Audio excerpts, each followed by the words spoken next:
Hello friends, and welcome to the last video of 2019.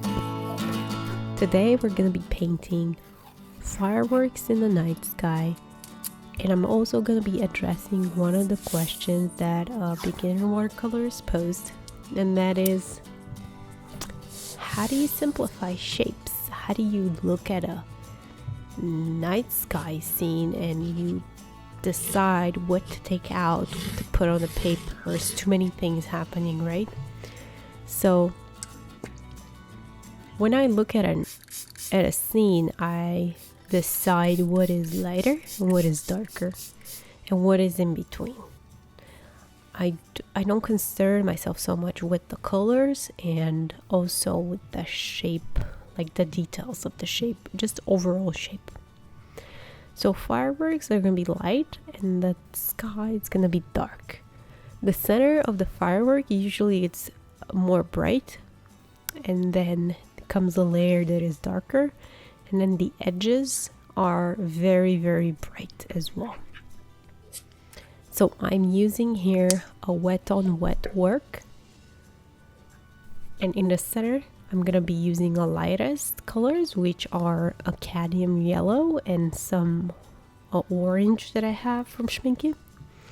And the brands really don't matter. I have, for this painting, I've used like five different brands: M. Graham, Daniel Smith, Schminke, Winsor & Newton. So don't be worried about that.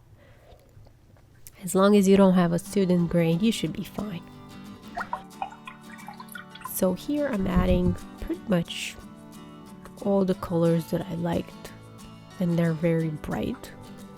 Trying to cover all the white areas.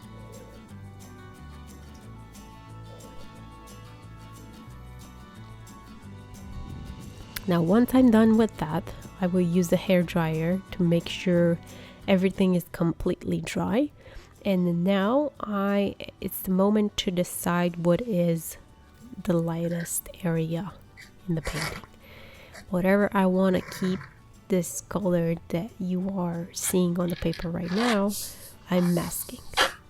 I'm deciding what is the center of the firework, what is the stem, and then the directions of those branches, right? Just like a tree, basically.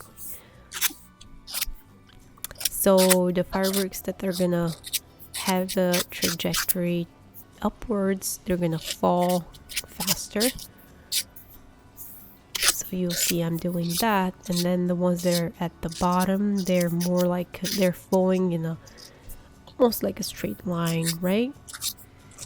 So I'm not trying to mimic anything specific, just keep in mind the principles.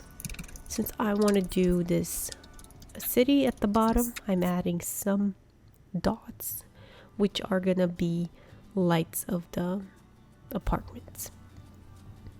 Now for the background, I can't decide between these two blues, so I'm gonna just swatch them first. Red shade, blue.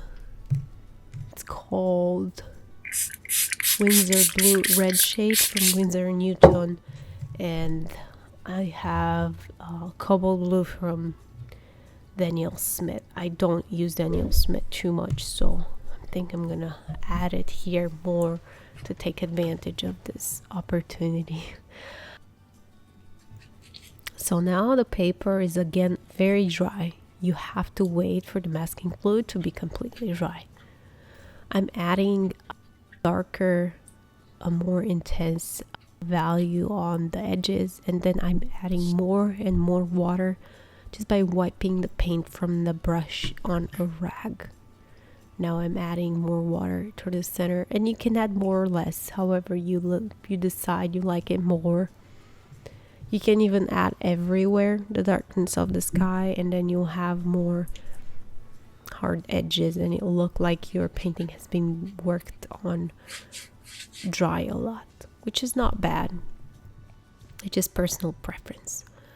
Now here I'm more color, and I'm putting it almost straight directly from the tube. Now if you like this video, don't forget to hit a thumbs up, subscribe and also hit that bell button.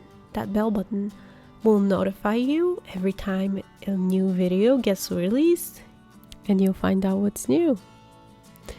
Now, getting back to the background here, I'm also using a fan brush because I'm trying to suggest that falling of the fireworks in different directions. You can skip this step if you don't have a fan brush. It's not very important. What is important though is for your paper to be completely dry when you take the masking fluid off, because if you don't, you might have what I have on my piece of paper. I had no patience and I took it off a little too soon.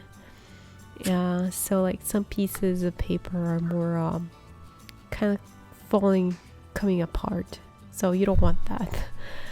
Now, final tweaks, I will add more of the sky darkness wherever I feel like it's needed, and I'm gonna apply this white gouache in a splattering technique.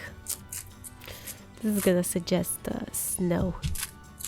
So as you can see, I have some of the lights in the sky that I wanted to represent as distant fireworks, and in order to do that you want to have a blurred effect on them, and you achieve that by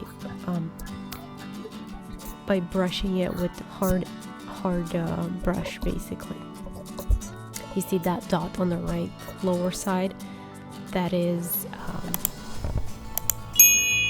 a distant firework. Well, I hope you guys liked it and enjoyed doing the last painting of 2019 with me. I'll see you in 2020 and have a happy new year, everyone. Thank you so much for watching. Bye.